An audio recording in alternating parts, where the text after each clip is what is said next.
My favourite premium live event of the entire calendar year, the Royal Rumble 2025, taking place in Indianapolis. This is match card predicted, and I know what you're thinking instantly. Steve, come on. It's not that difficult, this one. We have one match already announced, and we know we're going to have two Royal Rumble matches, of course. One for the men, one for the women. So this is what I'm going to do in the video. I'm going to give early predictions as well for the matches, who I think will be winning.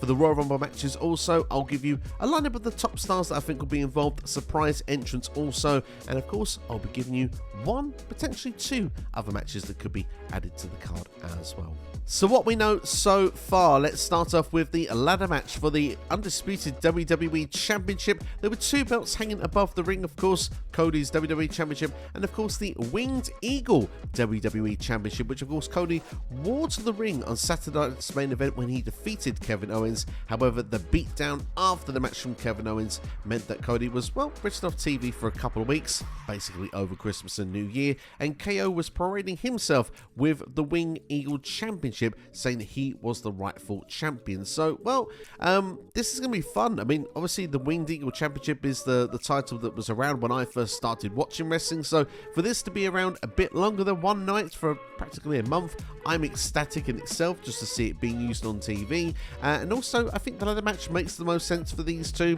To bring the toys out here is going to be a lot of fun. I expect also perhaps some tables, maybe some chairs as well.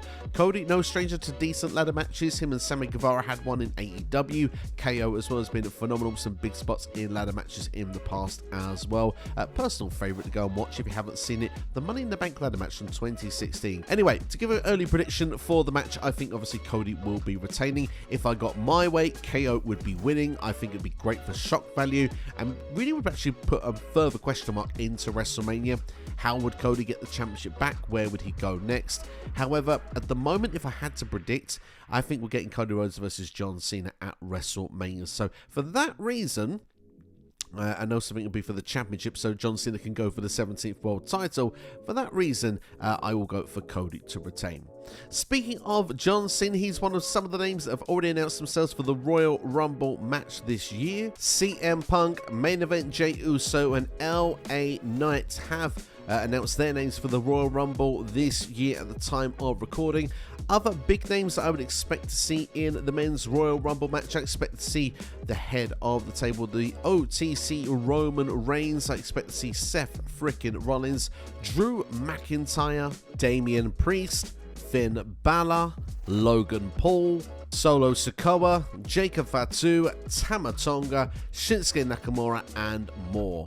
For my predicted of who I think will be surprise entrance, I expect Randy Orton will return. After I think Kevin Owens probably loses in the match against Cody Rhodes, I think he will still enter the Royal Rumble. I think that's where we'll get the surprise return of Randy, eliminating KO. And of course, well, that can lead then to their program starting to go into WrestleMania season. From NXT, I think Trick Williams will be entering the Royal Rumble. I expect a call up from him imminently now he has lost the NXT Championship. I think the merger with TNA will continue once again for the men's Royal Rumble match. I think Joe Hendry will be entering the Royal Rumble match. I hope he is involved when John Cena is in the ring. I think that will be a lot of fun to see. And last but not least, there are rumours circulating that Malachi Black is leaving All Elite Wrestling, and if that is the case, well, Andrade left around this time last year. Why not a return for Aleister Black in WWE in the Royal Rumble? I know that Malachi Black has been linked numerous times with leaving AEW and has to come out and defend himself and say he's not leaving, but this time there seems to be even storyline direction on AEW television, suggesting that Buddy Matthews and Brody King should probably go in their own direction. They don't need a leader. So, you know, with this reports as well from Fightful Select that Malachi looks to be potentially done with AEW. At this time of year, I wonder if he could actually come back in the Royal Rumble match. I feel that Triple H as well, when it comes to these surprises and returns, I think he wants people that actually add meaning and value to the rosters afterwards. And I think a world-class talent like Aleister Black to come back to WWE would be an exceptional piece of business. Obviously, you look back at the NXT run that Aleister Black had, it never was replicated on the main roster under Vince McMahon. Well, Triple H has got the pencil now, hasn't he? So I think that Aleister Black back in WWE would make a lot of sense. So I predict he will be there. Now, before we go into the Women's Royal Rumble, I have a Women's Championship match that I expect to play out at the Royal Rumble. New champion Tiffany Stratton going against Nia Jax. This has been a story building for a very long time. Now that Tiffany has officially made it Tiffy time by cashing in and winning the championship from Nia Jax, you'd expect this program will not go all the way to WrestleMania. So I think that this match will take place here at the Royal Rumble, where Tiffany can pick up a big win over Nia and move then her direction towards WrestleMania. Then that would leave Nia free to go into the Women's Royal Rumble match. So let's dive straight into that with other people that I expect to be in there as well. The likes of Bayley, Bianca Belair, Liv Morgan, Lyle Valkyria, Naomi, Damage Control, and more. But for me personally, those surprise entrants could be interesting as well. To go with surprise entrants, I expect Becky Lynch will return to WWE. Going to be a heavy favourite for this Royal Rumble as well if she does return. Charlotte Flair is another one I would expect potentially to return at the Royal Rumble. Wouldn't it be amazing to see them as both number 1 and 2, just for that pure pop factor, 2 big returns in one go. You've got to keep an eye out for Asuka. Obviously, the fact as well that Damage Control being in the Rumble, she's been out for a very long time. I think this could be a good placement for her to make her return if she is fit and healthy. I would love to see Alexa Bliss return as well. I think that would be a big surprise entrant in the Royal Rumble. As for NXT, Roxanne Perez is my shout to be involved this year. Obviously, Tiffany Stratton got the call up in the Royal Rumble last year, and look at her now. She is Women's Champion. I think Roxanne Perez has proven she is ready for a Raw or SmackDown. In my opinion, is the best women's wrestler of last year, and I think she is ready to go against the big names that WWE has to offer, and to come in WrestleMania season as well would just be amazing. One other name that I'm going to throw out there as well, who I think will be signing permanently with WWE, Jordynne Grace. Yes, she actually entered the Royal Rumble last year as TNA Knockouts champion. Her contract is expected to expire from TNA before the Royal Rumble, so I think she'll be a part of the WWE main women's roster, because I don't think she needs to go through NXT. She's proven herself already. Wouldn't it be amazing to see Roxanne Perez and Jordynne Grace on the main roster? Yeah, sign me up. Or you can have great matches with the likes of, a Bianca Belair, for example, Bayley. The list goes on and on. One name that could be a good surprise entrant as well for the Women's Royal Rumble, Jade Cargill. She's been away for quite a while now. She's someone certainly keep an eye out for, and we'll see if she does come back, who targets her in that car park. Maybe we'll get the big reveal and she'll eliminate that person from the Women's Royal Rumble.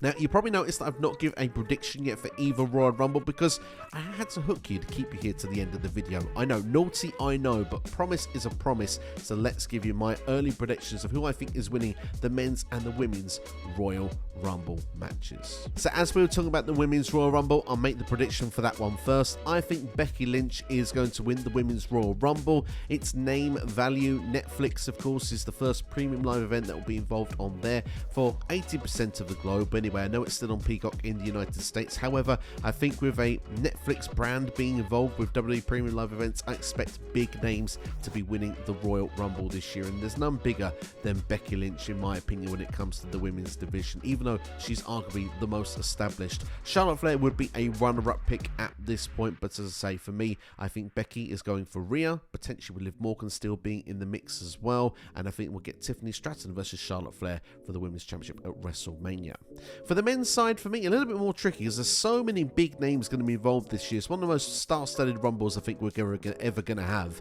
John Cena obviously is the major favourite, I'm guessing, going at this point. It's probably the one everyone wants to see, him going for that 17th world title at a WrestleMania. For me, personally, I want to see John Cena do some more work. I want to see him go through the Elimination Chamber to have to get to WrestleMania. I want to see heartbreak like we saw with Shawn Michaels back in 2010 when he was eliminated from the Royal Rumble because he wanted to take on The Undertaker for the World Championship at WrestleMania, and of course in the end he had to take matters into his own hands and cost taker the championship. But still, John Cena, I want to see that heartbreak in the rampway. I want to see him like in the final four, then get eliminated, and yeah, I think he then has to prolong his story to get to WrestleMania. I think that would be a really fun way to go. CM Punk would be an obvious favourite, I think, for many as well, because I think he is destined for a WrestleMania main event this year. But for me, is how are we going to get there? I think that for me personally, I think CM Punk has a favour. And I think if he wins the Royal Rumble, he doesn't need his favour from Paul Heyman, because I think he wants to be in the main event of WrestleMania. So therefore, I'm going to predict that we're going to get CM Punk versus Roman Reigns at WrestleMania to beat a WrestleMania main event.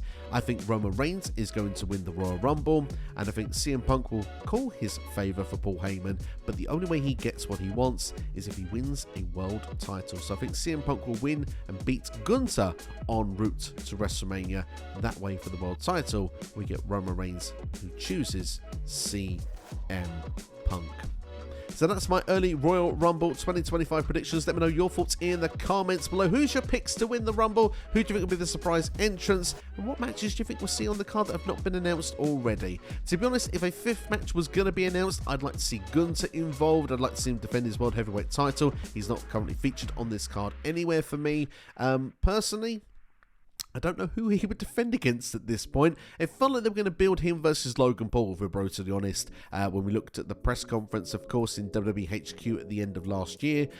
Time will remain if that is going to be something that WWE still continues to do. They did not hint much of it at the start of the Raw Netflix debut episode, so we'll see if anything is mentioned this upcoming week on Raw. But let me know your thoughts anyway in the comments below. Please like, share, and subscribe. And if you want to know my thoughts of the opening Raw debut episode on Netflix along with NXT, click this video on the side of your screen right now. Take care, thanks for watching, see you for the next one.